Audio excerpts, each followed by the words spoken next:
এখানে দেখেন এমন এমন মেয়েরা কমেন্ট করে যার বাপেই 3-4টা বিয়ে করে আছে। তো ভাইয়া বাপ দিয়ে আপনার কি? আপনি তো আর বাপকে বিয়ে করেন না, আপনি তো বাপের মেয়েদের বিয়ে করছেন, তাই না? নাজিমের মতো কোনো ছেলে হইতে পারে না। একদম ঠিক কথা বলছেন আপু। নাজিমের মতো ছেলে কিভাবে হবে?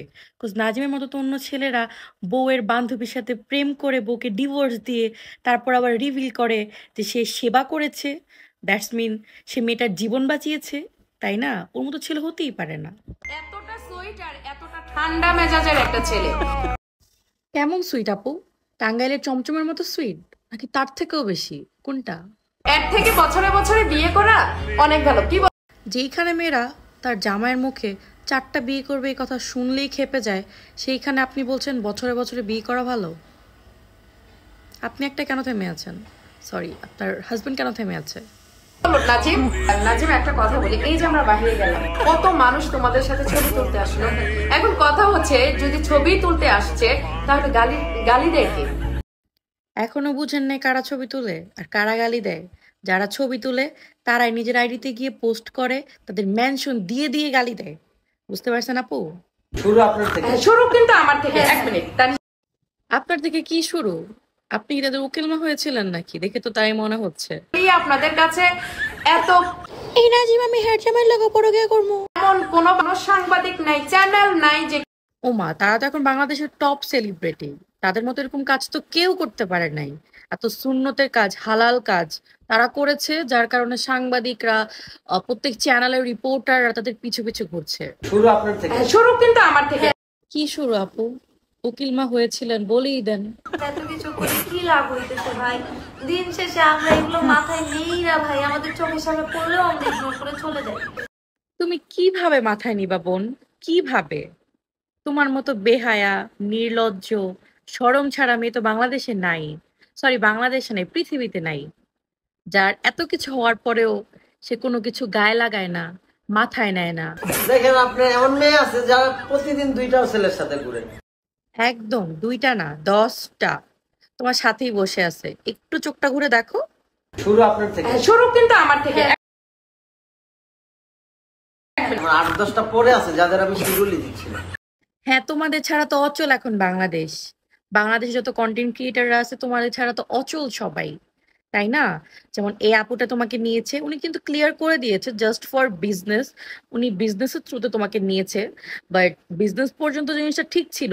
উনি যখন লাইভে এসে তোমাদের পার্সোনাল লাইফ উনি এখানে ডিসকাস করা শুরু করছে, ক্লিয়ার করা শুরু করেছে, তখন তো পাবলিক চুপ থাকবে না।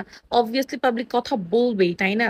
তোমরা সবাই হচ্ছে আমাদের দেখতেছো, আমাদের দেখে ইনকাম করতেছো। ও আচ্ছা আচ্ছা আচ্ছা, পাবলিক তো না খেয়ে মরে যাবে, তাই না? তোমরা না খেয়ে মরতে পারো, কারণ তোমাদের ভিডিও যদি পাবলিক না দেখে তোমাদের কিছু করার নাই। তোমাদের যে মিলিয়ন মিলিয়ন ভিউজ হচ্ছে, সে মিলিয়ন পাবলিকরা যদি তোমাদের রিপোর্ট করে দেয় তোমাদের অ্যাকাউন্ট, তোমাদের কিচ্ছু করার নাই। পরের দিন আরেকটা খুলবা, সেটাও যদি করে দেয়। আমাদের নামে ইউমা ছড়ায় ছড়ায় তোমরা চলতেছো। ও, এতদিন শুনতাম বলিউডের সেলিব্রিটি দেন টলিউডের সেলিব্রিটিদের নিয়ে রিউমার বের হয়, এ ওর সাথে প্রেম করেছে, এ ওর সাথে বিয়ে করেছে। এখন তোমাদের নিয়েও বের হয়। তখন কেউই পছন্দ করতো না। গালি দিবেন, তাকে আনফলো করবেন, তাকে এটা করবেন, সে ভালো না, ওইটা ভালো না। তানিশা কি বসে থাকবে? না, তানিশা কেন বসে থাকবে? আরো 10টা বিয়ে করবে, সমস্যা কি? হালাল কাজ। ঠিক আছে, আপনারা যারা ভালোবাসেন না, ভালোবাসার দরকার নেই। আপনারা আপনাদের মতো খায়া দেয়া কি কাজ নাই? আপনারে ভালোবাসবো? বেশি মানুষ ভালোবাসলে আবার ঝামেলা। ভাই শুধু ঝামেলা না ভাই, অনেক ঝামেলা।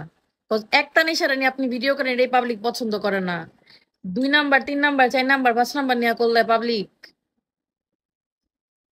তো সেই ক্ষেত্রে শুরুটা কিন্তু আমার থেকে। কি শুরু? আমি যেটা শুরু করি এটা ট্রেন্ড হয়ে যায়। সরি টু সে আপু, ট্রেন্ড হয়ে যায় না, ট্রেন্ড বলতে পারেন। Trend, what is this? প্রত্যেকটা কমেন্ট বক্সে মানুষ যায় গালাগালি করছে। না, গালাগালি কেন দিবে? আপনাকে জিজ্ঞেস করা উচিত। তানিশা আপু, আর কোন বান্ধবীর হাজবেন্ডকে নিয়ে ভাগবেন একটু বলবেন? ওদের সাথে রিলেশন করতেছে, আপনাদের চোখে সেটা ঠিক যে বিয়ে করে না? এর থেকে বিয়ে করা অনেক ভালো। তো বিয়ে করা হালাল কাজ, এটা আমরা সবাই জানি, বিয়ে করা ভালো। কিন্তু অন্যের হাজবেন্ডের সাথে পরকিয়া করে অন্যের হাজবেন্ডকে ভাগায় নিয়ে বিয়ে করা এইটা ঠিক না। অন্যের সংসার ভেঙে নিজে সংসার করা এইটা ঠিক না। এই ক্ষেত্রে শুরুটা কিন্তু আমার থেকে। ভাই কি শুরু, ভাই কি আমি কোনটা মানতাম যে হ্যাঁ দিন শেষে যে না ওরা পারছে, আচ্ছা আমরাই দোষী। না না না, আপনি কেন দোষ করবেন? দোষ তো আমরা করছি, আমরা আপনার ভিডিও দেখি। আপনারা বাস্তবতা মানেন না কেন? আমি আজকে তানিশাকে আনছি, তার মানে তানিশাকে অন্য কোনো মেকআপ আর্টিস্ট দিবে না? আল্লাহ, শুধু মেকআপ আর্টিস্ট কেন নিবে? ওর ফোনে তো কারণ জোহার 200টা মিস কলও দিয়ে দিয়েছে, একটু চেক করতে বলেন। আপনি তো কাছ থেকে খুব কাছ থেকে নিচ্ছেন, আপনি জানেন আমরা মিম তোমার বান্ধবী হয়ে তোমাকে চিনতে পারলো না তানিশা? এই আপু তোমাকে একদিনে চিনে ফেলবে? গ্যারান্টি কি তুমি তার হাজবেন্ড নিয়ে চলে যাবে না? সো হ্যালো এভরিওয়ান, কেমন লাগলো আমার ভিডিওটি? ভালো লাগলে কিন্তু অবশ্যই আমার ভিডিওটি শেয়ার করতে হবে অ্যান্ড কমেন্ট করে জানাতে হবে।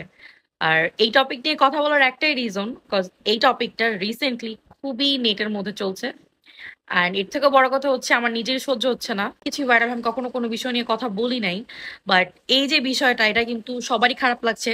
প্লাস প্রত্যেকটা মেয়েরই কিন্তু এটা অনেক খারাপ লাগছে, যার একটা মেয়ের সংসার ভেঙে ও নিজে সংসার করছে, প্লাস ওর এত বড় বড় কথা বলছে, কিন্তু কারোর সহ্য হচ্ছে না। জাস্ট বিকজ অফ দিস আমারও ভালো লাগেনি ওদের বিষয়টা, যার কারণে আমি কথা বলেছি। এই আর কি, ভালো লাগলে অবশ্যই কিন্তু সাপোর্ট করবে। Bye bye.